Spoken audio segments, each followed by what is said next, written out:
Baganda bange mbalamusizaako nnyo, mbeebaza gyonna gye mutuusaako engalo oli ku UG Updates TV sinza oba ng'otuwuliriza. Ensonga efudde Uganda okuba nga ntiisa essaawa z'olwaleero ze zimu ku ze nnyinza okugamba. Abamu baganda baffe bannyinaffe abagenda mu maaso n'okubuzibwawo, bukyanga akalulu kaggwa Uganda tetebenkerangako. Mmwe abawulira obulanga obukubwa nga bugenda maaso n'okulangirirwa gavumenti nti ensi nteefu, emirimu gyaddamu nga girina okubeera, bannansi mutambuze emirimu nga mulina gitambuza.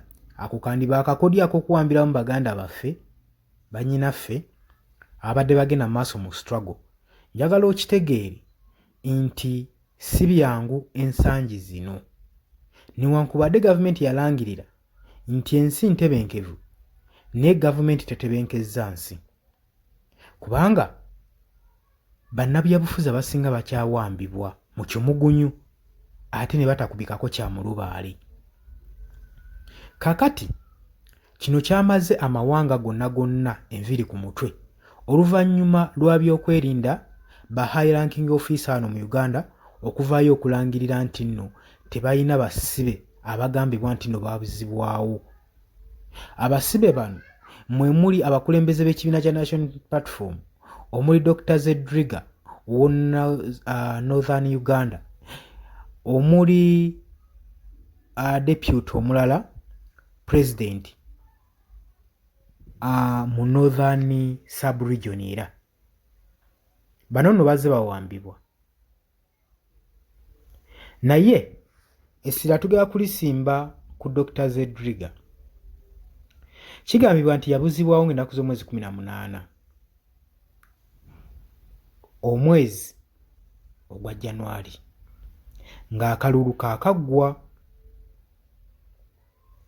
Wabula amawulire ge tufuna mu nkuubo agamu galaga nti abantu bano basooka kufuna alaati nti gavumenti erina olukwe lw'okuwamba abakulembeze b'ebitundu ab'ekibiina kya National Unity Platform abaasobola okwekweka ne beekweka. Y'ensonga lwaki olaba omukulembeze Robert Kyagulanyi Ssentamu ali ku Hyde paka na kaakati ye yabawa ensonga n'agamba singa nakkiriza abantu bano ne bankwatanga kaceere sigenda asobola kuproducinga information oba kuspreadinga information eri bantu bange eri bannayuganda n'okwetolwa amawanga gonna. Era olaba akaspace kano ke yeewaddeyo asobodde okuba nga abaako ne byalabisa eri mu gavumenti mu mawanga amalala bigenda mu maaso, era ke kasatiro k'owulira kati okubanga amawanga ag'ebweru ba senators ba secretary of states abakulembeze Donald Trump okuvaayo ne bakandula ku ddoboozi kwebyo bigenda mu maaso mu ggwanga lyattu Uganda. Kitegeeza ki? Nti ensobi zino ezigenda mu maaso n'okukolebwa gavumenti ziteekebwawo pressure gye baliko ne opposition abo be batasobola kubanga bagomba mu bwala. Tulabye ebize bibaawo incidents nnyingi nnyo, abamu abazze bawambibwa mu lujjudde okugeza nga Muwanga Kivumbi yakwatibwa n'ateekebwako omusango ogw'obutujju era akyawera ennemba n'ekisango kye mu kkooti. Gavumenti yalina enteekateeka ezisaanyaawo ezisappulesinga ekibiina kino ekya National Unity Platform okuva ku political table kireme kukomezebwawo ddala, ng'ayagala otuukiriza ebyayogerwa byeyayogera mu myaka egiyise emeka nti we tunaatuukira mu mwaka ogwa 2026 ebyali bigambo bya Mwami Yoweri Kaguta Museveni nti tewajja kubeerawo opposition mu Uganda. Kati kino kyagezaako okukola naye akikola atya? Kankubuulire, ekibiina kyonna oba pate kasita ogijjamu emikono egy'ekyuma, kasita ogijjamu abalwanirizi engabo ez'amaanyi oba okifunzizza. Kati ekibiina kiri wano, pulezidenti waakyo ali ku ddukadduka, abakulembeze Zedriga bonna bali mu ddukadduka. Muwanga Kivumbi deputy president wano mu Buganda wuyo akwatiddwa. Kati bw'oba otunuulidde ekibiina ani asigazzaamu embavu okulaba nga tugamba ekibiina kati kiyimidde kikyanywedde era kikyasobola okubeerako n'embeera gye kitiisaamu. Ebyo nno bitiisa, bye nkugamba bino bitiisa. Era teweekanga nkugamba nti ekibiina kyandiwunzikibwa ku ttaka singa tunaba tetwenywezezza. Olw'ensonga bino ebintu mubitunulira ng'ebyokusaaga. Singa gavumenti eneevaayo n'etandika okwegaana ng'era weekikola, abantu bano bajja bawambibwa, abamu abataabirwako. Gavumenti yavuddeyo n'eclarifyinga nti Dr. Zedriga, Deputy President wa National Unity Platform mu Northern Uganda, si be bamwina, tali mu custody zaabwe, ate era ne mu facility zaabwe ng'ez'amagye taliiyo. Baleme basibako ku matugambuzi kubaliisa ngo. Naye tuzze tulaba gavumenti eno muze gwayo okujja ng'ewamba abakulembeze ab'ekibiina. Tujjukira bulungi nnyo Waiswa Mufumbira engeri gye yawambibwamu mu lukujjukujju. Tulabye wano Muwanga Kivumbi engeri gye yawambiddwamu.